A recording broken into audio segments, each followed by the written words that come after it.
Opo, ito po tayo sa tipid ulam uli.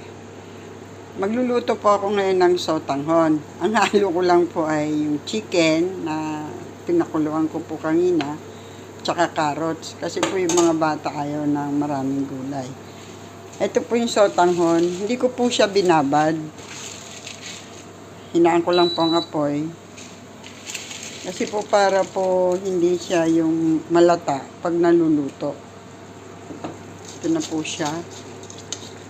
Yung iba po kasi nagbababad. Ako po hindi ko po binababad.